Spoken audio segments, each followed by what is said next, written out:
तो नगर परिषद उदयपुर के चौथे बोर्ड में नेता प्रतिपक्ष रहे दिनेश जी श्रीमाली हमारे साथ मौजूद हैं। सर, सबसे पहले तो चैनल पे बहुत बहुत स्वागत है। धन्यवाद मयूर जी। कालखंड वही था जब नगर परिषद से नगर निगम में उदयपुर शहर तब्दील हुआ था। क्या ऐसे 3 मुद्दे ऐसे बता सकते हैं, ऐसा कोई संस्मरण आपको याद हो, ऐसे 3 मुद्दे जब आपने प्रतिपक्ष की भूमिका निभाई हो, उनका विरोध आपने करा हो? हर बार भाजपा को तानाशाह कहना तो आसान बात है, पर उनका विरोध जमीनी स्तर पर हुआ कि नहीं? मयूर जी, ऐसी कोई बोर्ड की बैठक नहीं होगी जब प्रिंट मीडिया और अखबारों में और न्यूज चैनलों में विरोध स्वरूप नगर निगम की आंखों को जगाने का काम, कानों को जगाने का काम और उनको दिखाने का काम विपक्ष ने नहीं किया हो। मुझे याद है कि नगर निगम में हमने जब बोर्ड की बैठकें जब भी चालू होती थी तो ऐसी हंगामेदार बैठकें होती थी जिसमें पक्ष कभी भी विपक्ष को जवाब नहीं दे पाया। आप जानते हैं इनका तानाशाही रवैया है, हमेशा ये मुद्दों के आधार पर कभी भी बात नहीं करते थे। बात करते थे अपनी हट धर्मिता के अलावा किसी भी प्रकार का कोई बात नहीं करते थे। हम मुद्दे उठाते थे, मुद्दों का गोल गोल घुमा घुमा के जवाब देना इनकी कार्य प्रणाली रही है और इन्होंने इसी प्रकार से 5 साल निकाल दिया। हमने सबसे पहला मुद्दा उठाया था जिलों को संरक्षण देने का, जिलों को काम कराने का। जिलों में उदयपुर की जो सबसे हार्ड की चीज़ है कि आज पर्यटक आता है तो सबसे पहले जिलों में जाता है। उस जमाने में आज भी मुझे याद है कि एक बार जो तत्कालीन अभी पारसजीत सिंघवी है जी, उनसे बहुत बड़ी बहस हुई थी हमारी। उसका कारण ये था कि जिलों की सफाई का काम संधू साहब जो सेक्रेटरी थे वो नगर निगम को देके गए थे, परंतु ये मानने के लिए तैयार नहीं थे। हमने बहुत बड़ा विवाद किया उसके ऊपर और परिणाम स्वरूप ये हुआ कि इन्होंने जिलों की सफाई करने का काम और पर्यटक स्थलों की सफाई करने का काम किया।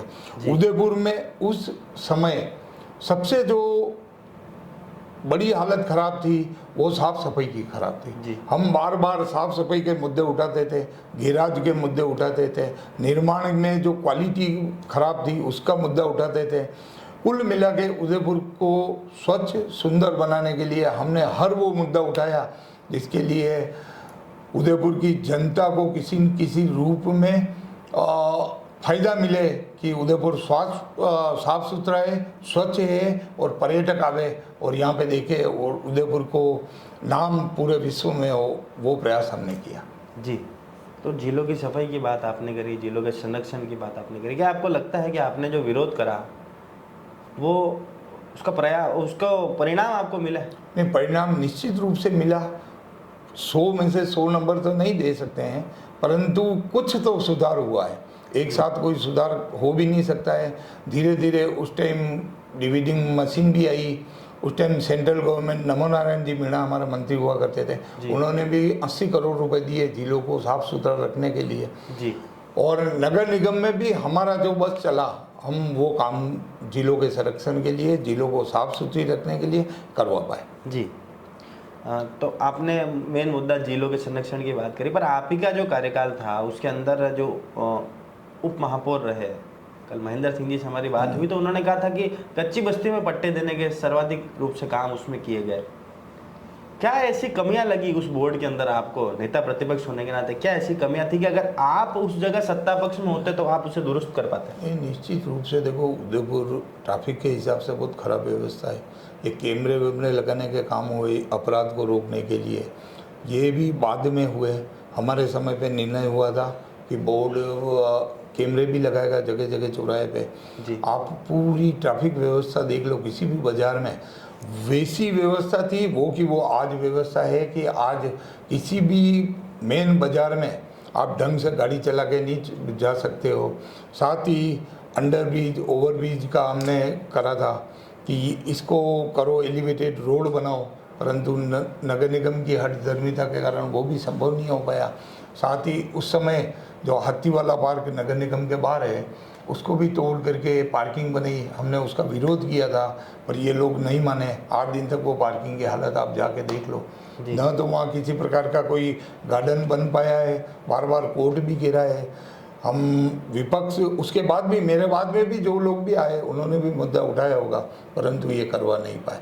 पट्टे का जो काम है, पट्टे का राज्य सरकार का ऑर्डर था जी कि पट्टे जारी करने हैं, तो नगर निगम का प्रशासन जो है उसका मूल काम था राज्य सरकार के निर्देशानुसार निर्धारित नियमों में जो लोग आ रहे हैं उनको पट्टे देने, तो पट्टे दिए। जी।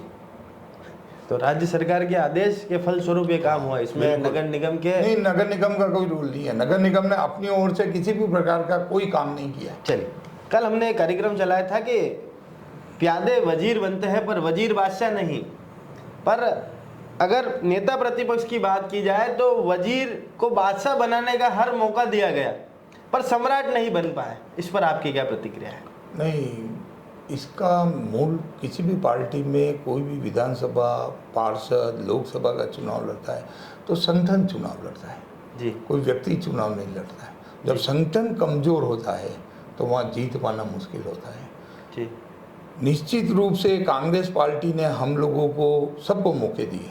जी ऐसा नहीं है किसी को मौका नहीं दिया। किसी को पार्षद बनाया, किसी को एमएलए बनाया, किसी को एमपी बनाया, परंतु जहाँ संगठन कमज़ोर होता है वहाँ निश्चित रूप से उस व्यक्ति को चुनाव जीतने में बहुत कठिनाई आती है। एक हवा का लहर होता है, वो अलग चीज़ है। जब मैं चुनाव लड़ा था, मेरी व्यक्तिगत बात बताऊँ आपको, उस समय संगठन भी बहुत कमज़ोर था और एक तरफ विपक्ष की आंधी चल रही थी जी। कि हम राजस्थान में 200 में से 21 पे आ गए थे। जी। उस समय चुनाव लड़ने का मौका मिला। फिर भी उस समय के जो अभी राज्यपाल है माननीय गुलाब चंद जी कटारिया, उनके सामने ढंग से चुनाव लड़ के वही हमारी जीत मानते हैं हम कि हमने गुलाब चंद जी कटारिया खुद ने कहा है कि ये चुनाव मेरे लिए इतना हार्ड रहा। अगर उस लहर में भी इतना हार्ड रहा जिस समय लोग 70-70 हज़ार से आ रहे थे, तो मुझे लगता है कि मैं संतुष्ट हूँ कि उस समय 2013 में 55,000 लोगों ने मुझे समर्थन दिया और कांग्रेस पार्टी को यहाँ विजय बनाने का पूर्ण हम सब लोगों ने, जो एक्टिव लोग थे, काम किया।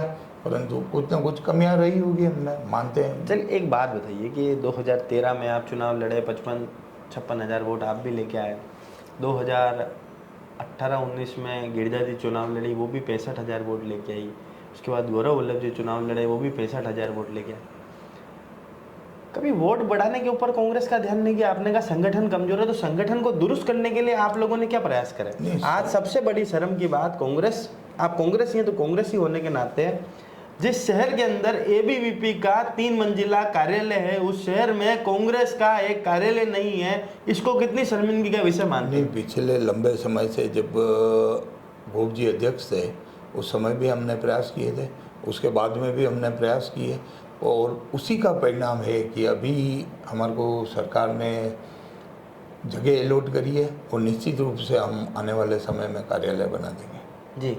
और संगठन का कमजोर है, उसको दुरुस्त करने के लिए क्या प्रयास किए? संगठन को कमजोर होने के कई कारण हैं। संगठन मजबूत करने के लिए एक ट्रेनिंग की बहुत बड़ी ज़रूरत होती है। जी। वर्कर को ट्रेनिंग देनी पड़ती है, वर्कर से प्रेम मोहब्बत से समझाना पड़ता है उनको किस प्रकार से वो कार्य करें। महामंत्री तो बना दिया, उपाध्यक्ष बना दिया, सचिव बना दिया, परंतु उसका काम क्या है, कैसे उसको समझाएं, वो करना है। ब्लॉक अध्यक्ष, नीचे वार्ड तक, अब हमारे मंडल अध्यक्ष भी बने, तो निश्चित रूप से टीम बना करके एकजुट होकर के एक दूसरे से बिना किसी वैमनस्य के अगर एकजुट होकर के चलते तो निश्चित रूप से कांग्रेस पार्टी का समर्थन में आम जन है और आम जन वोट देगी और कांग्रेस पार्टी जीतेगी। अगर इस बार गौरव वल्लभ जी की जगह ब्राह्मण चेहरे के रूप में दिनेश श्रीमाली पर दाव खेला जाता तो परिणाम कुछ अलग होते क्या? वो तो कोई ज्योतिष नहीं हूँ, मैं नहीं बता पाऊँगा, परंतु निश्चित रूप से गौरव वल्लभ जी से बहुत अच्छा करने का प्रयास करते हैं और बहुत अच्छा करते हैं। ये उदयपुर शहर की जनता भी जिससे आप पूछोगे वो बताएगी और मैं स्वयं बताऊँगा, वर्कर बताएंगे कि कांग्रेस पार्टी में गौरव वल्लभ जी को टिकट बहुत गलत दिया गया था, उनको नहीं देना था, स्थानीय को देना चाहिए था।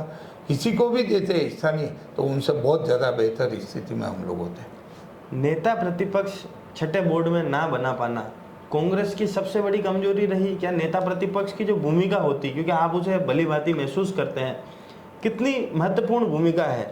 नहीं, निश्चित रूप से महत्वपूर्ण भूमिका है, परंतु इसका कारण भी ये रहा कि एक तो आपसी विवाद बहुत ज़्यादा है, यहाँ लीडरशिप संभाग मुख्यालय है, तो विभिन्न प्रकार के बड़े नेता यहाँ हैं।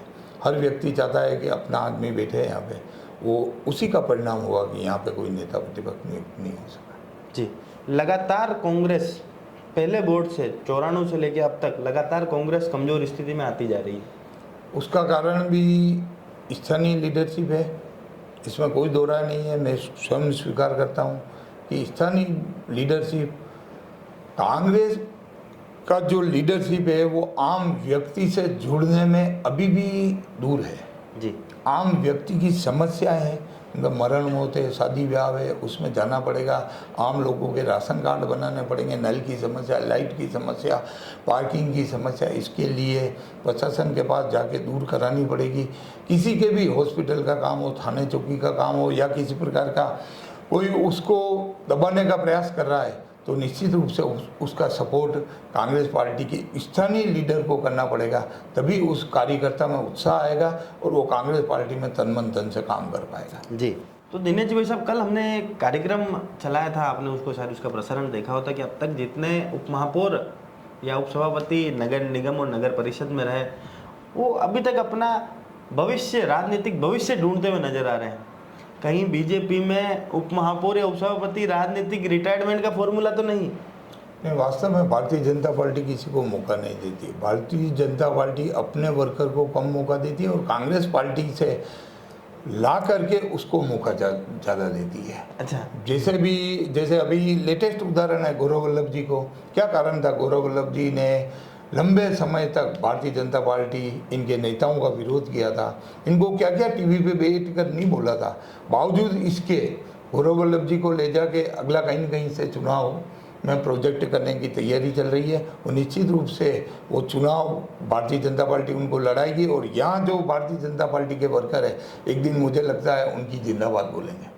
तो हमारी विशेष मुलाकात थी नगर निगम के चौथे बोर्ड में नेता प्रतिपक्ष रहे दिनेश जी श्रीमाली से। हालांकि जब ये नेता प्रतिपक्ष बने थे तो नगर परिषद में बने थे, पर जब ये पदमुक्त हुए तो नगर निगम से पदमुक्त हुए थे। ये सबसे बड़ी उपलब्धि इनके कार्यकाल की भी रही। और साथ ही इन्होंने बताया कि झील संरक्षण पर इन्होंने काफी पुरजोर विरोध मौजूदा सरकार का करा और महेंद्र सिंह जी की बात का खंडन करते हुए यह भी कहा कि मौजूदा जो सरकार थी, कांग्रेस सरकार का आदेश था कि पट्टे देने हैं। इस वजह से तमाम जो अधिकारी थे नगर निगम के, उनका कर्तव्य था कि उन्हें कच्ची बस्तियों में पट्टे देने का काम उन्होंने करा। और साथ ही उन्होंने आश्वस्त करा कि मौजूदा परिपेक्ष में पार्टी कमजोर स्थिति में है, उसे दुरुस्त करने का काम किया जाना चाहिए। अगर लोकल उम्मीदवार को टिकट देते तो परिणाम कुछ और होते। हालांकि आने वाले भविष्य में क्या छुपा है ये तो भविष्य के गर्भ में है, पर दिनेश जी ने इस बात को बड़ी बखूबी अंदाज में बयां करा और उन्होंने एक्सेप्ट करा कि हाँ, हम अभी कमजोर हैं।